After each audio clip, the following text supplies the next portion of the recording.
Oh, here we go. Oh, how cool is this? I never knew this existed. Oh, awesome. I love these old shacks. Running me, jeez. It's getting deep. Well, like usual, the weatherman got it totally wrong. It 100% said no rain, and at 12:30 last night it fucking started raining, and the best I could do was to get my tarp and just throw it over like this. Needless to say, that was one of the effing worst night's sleep I've had in my life, but I stayed dry just, and this is what I've woken up to. So it's a great start to day 2, but we got to keep just getting ready and move on forward, I guess. Oh man. Day 2 is underway, and a quick note whilst I leave the campground. That gourmet meal that I had last night, I've never had that before, went down a treat, tasted awesome. However, I was absolutely in a gas chamber the whole night in my hammock, and I was farting like an absolute disgusting animal. But it went down pretty good, so I guess that's a win if you can handle smelling your own farts. Awesome stuff. So although it rained a little bit last night, not much, but enough to be bothersome, the weatherman did say 20 degrees today, partly cloudy, which is awesome. And my 2 points of interest to find is a fossicking place, which I believe is for gems and stuff, an old little mining thing out at Vulcan National Park or State Forest, and then head out to Abercrombie National Park, which I've never been before, and that's been closed for a long time, but apparently opened only a couple of weeks ago. So just suss out what type of bushland it is, what kind of tracks, and what sort of campgrounds I've got, but I'm looking forward to it. I'm now south of Oberon and off the road and back into the bush, but I tell you what, it's meant to be 20 degrees, and obviously it's not 20 degrees yet. I am freezing my tits off. I've got no winter layers on, which is my own fault for not bringing them, but I feel like I'm riding on permanent corrugations, just sitting here shivering away. I really hope some bloody sun comes out soon. Whew, this is crazy. Well, this is one of my points of interest that came up on Google Maps, public fossicking area. It came up on the map, so it was in the bush, so I thought I may as well come here and just see what it's all about, but let's see what the fossicking area looks like. Well, so far, the gem fossicking area is just an absolute rutted out disaster of an area. Jeez. Where the track is horrendous and slippery and wet, but I'll continue on for a bit longer. Oh. This is shithouse so far. Whew. I don't know how much fossicking actually happens here anymore. I don't know the history of it, but oh man, it's not the easiest place to get around in, that's for sure. Not by vehicle anyway. This is an absolute disaster. Oh, I'm not going through that slosh. Jesus, this is just such a weird place to be in, really. It's just a state forest, but it is very, very strange indeed.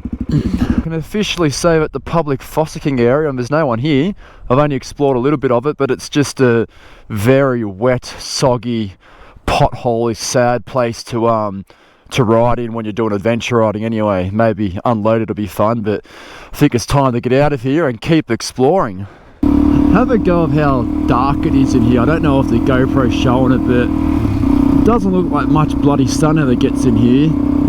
Obviously it's a state forest and they obviously log all the wood every now and again, but it's just a sad place to ride in. If you're on an enduro day just fanging it with your mates, probably a different story, but it's not that appetizing to be adventure riding through Ivo, because I don't know, it's just a dull, bleak looking area. I tell you what, I am losing, or should have already lost, all faith in the weatherman and weather apps. As of 30 hours ago, I know a lot can change in 30 hours, but it was meant to be majority sunny and 20 degrees for the rest of this week, and instead it's bloody raining. I am freezing my tits off still, and I've got no warm or wet weather gear as mentioned before. Yet it's right, like, how can they get it so wrong with all the technology we've got these days? Bloody hell. this better be a short-lived shower, because if I get too wet, I'm going to be in a world of hurt, that's for sure. Man, this bloody storm is going to be a major setback. Not only am I soaking wet, and I think it's fair to say it's probably about 6 or 7 degrees, so it's very, very cold. But I can't do anywhere near the speeds I wanted because I can't see out of my visor, and there's potholes all over the place. And if I have my visor up, the eyes get smashed with raindrops. So I may be stopping a lot earlier today than expected, but I'll push on for now because I'm already soaking wet. But this storm does not look like it's going anywhere anytime fast. It's a shame I've had this rain. Hopefully it's going to finish soon, but this road is so awesome heading out to Abercrombie National Park, and you've got beautiful sights and scenery, but I haven't been able to really enjoy it and take it in because of the storm that hit me. But maybe another day I can come back out here, that's for sure. Oh, that's bullshit. On the internet, before I came here, it said open, which changed 2 weeks before I came. Oh no. Where am I going to go now? Oh, today is turning out to be a real shitty day. Adventure riding at its finest, as I always say. Well, I found the bush, not the bush I wanted to be in, south side of Vulcan State Forest.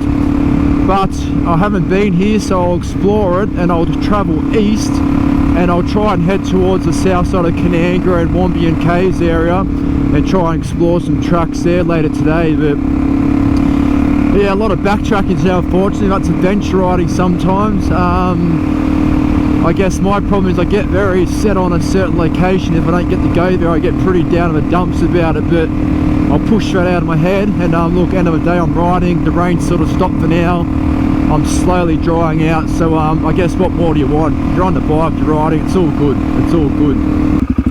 I just came across this little hill climb, and I'm getting so shitty with today, I thought I'm going to have a bit of fun and do a little detour because I can sick to death. I've been turned back around. Oh shit, that was, what the fuck happened there?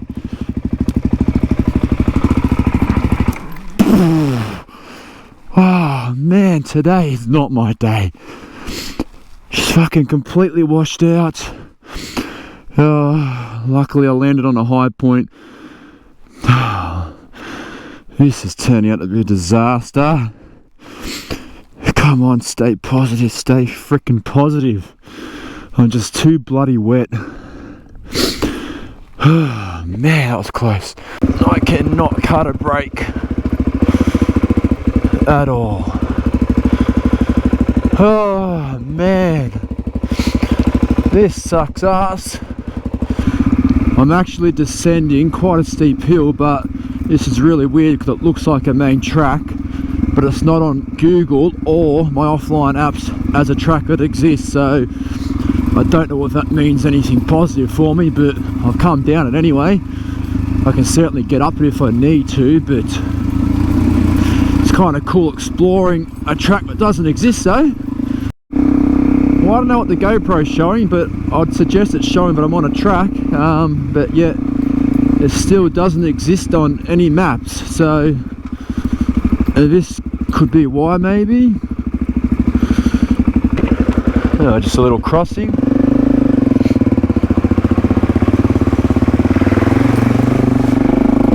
Yeah, that's what it was, just a private property section I think, with the signage further up.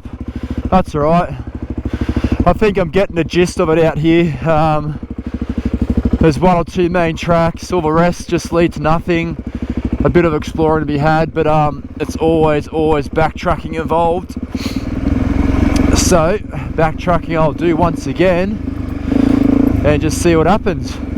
Good news is I'm starting to get my mojo back now that I'm drying out a little bit and in some decent bush and exploring new areas. I'm not too down in the dumps anymore, so hopefully it's all positive stuff from here on end, because the first half of this day, as you've seen, has been pretty bloody rough, that's for sure.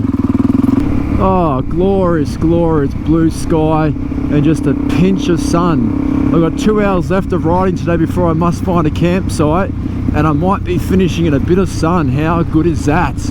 Spirits are high again. I'm still wet as, but that's all good. Beautiful.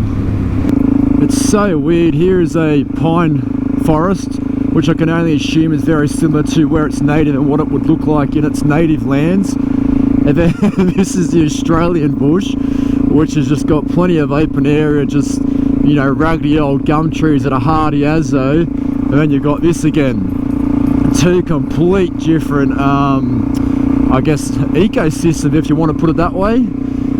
That's what I would prefer. 100% the Aussie bush looking like the Aussie bush, not this. So after today's efforts, I've really just had enough, to be honest. I've had a good day, but I didn't want to push on and not know where I was going to end up, so I've stopped here at Mount Warong campground. Because I've only got my hammock, I've set it up the best I can between these two trees, but the wind's blowing an absolute gale, so I don't even know if that's going to hold up through the night, but I'll give it a shot. Luckily I've got this shoulder, so I've parked my motorbike under here, and my backup plan is, if it truly gets too windy, I'll just pull my mat out, my sleeping bag, and I'll bloody sleep on this table if I want. Don't get me wrong, still loving it. It's all part of learning and adventure riding and just sort of taking it as it comes, but it's definitely been a rough old day. Now that I've set up camp and having a little look around, I actually thought these were toilet blocks, but it's not. They're little old huts, and you're allowed to actually shelter in here if need be, not for overnight accommodation unless in urgent circumstances. But for me, if you got too out of hand out there, I'll ditch the table and I'll just lay my mat and sleeping bag in here. You know, if it gets too uncomfortable out there, that's what this hut can be used for. Well, see you later campground. Day 3's underway.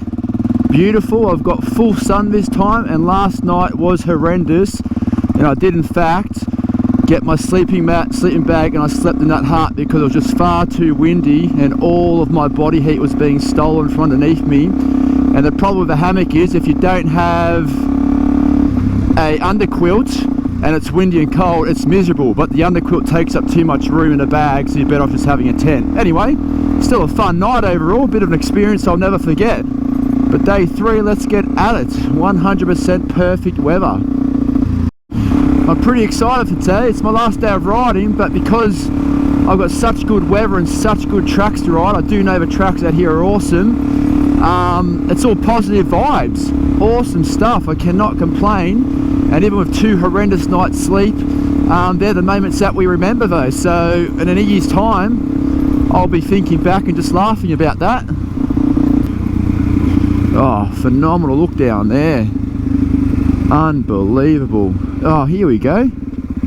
Oh, how cool is this? I never knew this existed. Oh, awesome. I love these old shacks. Here we go. The Ruby Mine shack. It looks about as ancient as my motorbike does. Let's have a quick look inside. I love coming to these little destinations. Let's have a look. What does it look like? Oh yeah, some drum of some sort, maybe an old fire pit, another fire pit there. She's been held together by a bit of wire. I'm assuming all the wood's rotted away. That could probably fall any day now, but pretty cool. Got 1 window, 2 windows, and a door. And then whoever lived here would step out here. If they had a motorbike, they'd look at the motorbike. Well, they've got these awesome views. Oh, you can't ask for much more than this. I'm following a track that is not on any of my maps. It has no fence or barricade up. I have no idea where it goes, but clearly not used often. It's now kind of turned into a single trail, but it was a 4-wheel drive track back there. But I've got no idea if this is going to be a dead end or some cool ending. Let's have a look. Here's my main track. Here I am. No track exists, and it just comes to this dead end. I've said it a few times before on other trips, but you cannot argue that Canangra Boyd has some of the best bush riding to offer in terms of just nice fire trails cutting through just spectacular bushland. It's just an unreal feeling to ride through here, especially if you're not after anything hardcore and just taking in the sights. Just a bit of footage of the DRZ just banging it along here. Absolutely awesome.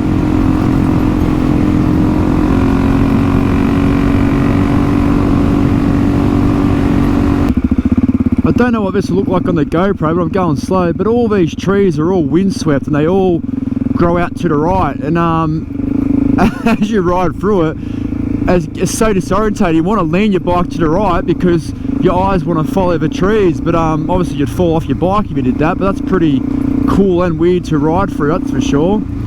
Windswept trees, eh? This track said it had a lock gate up ahead. I wonder if that's the Mother Nature's version of the lock gate. Oh, can't get around that one. Oh, that's a bummer. That was a pretty cool track. Maybe if I was Graham Jarvis, I could just pop up there, mono, roll back down, somehow ride down the log and get over there. But unfortunately, I'm just Lance with basic skills. So we'll have to turn around. Well, I'm officially out of Canangra Boyd National Park and I'm getting closer and closer to Wyombian Caves area, so it's been sensational riding travelling south.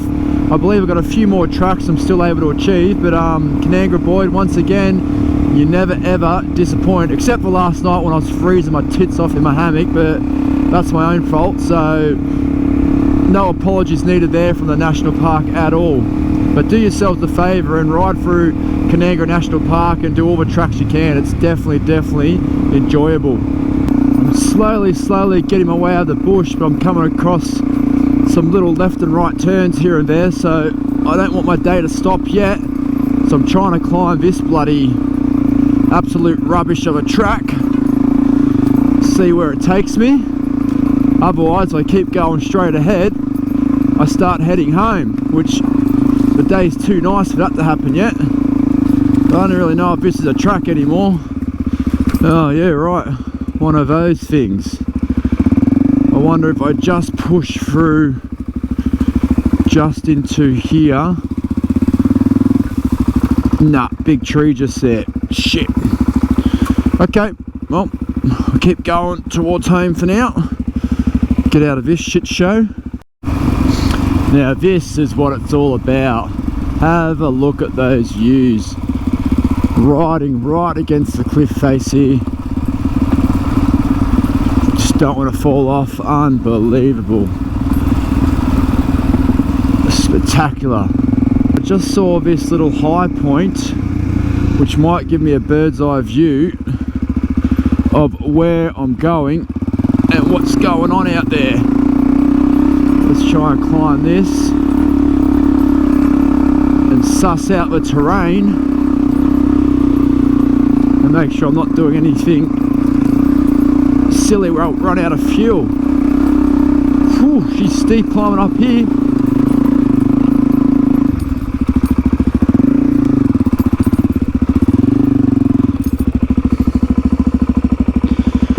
Wow. Well, while I stand here and take in the scenery, I think this is a very fitting location to end my ride and video. I've got about 3 hours of winding out of all this bushland to get home, but I won't film that. But it's been 3 days of pleasure, even though day 2 was a nightmare. But as adventure riders, you always remember the bad moments in the years to come, and the good moments just blur into one. But another 3-day one under the belt. Once again, the DRZ400E, it's done the job. It's about a 1,000-kilometre ride this time.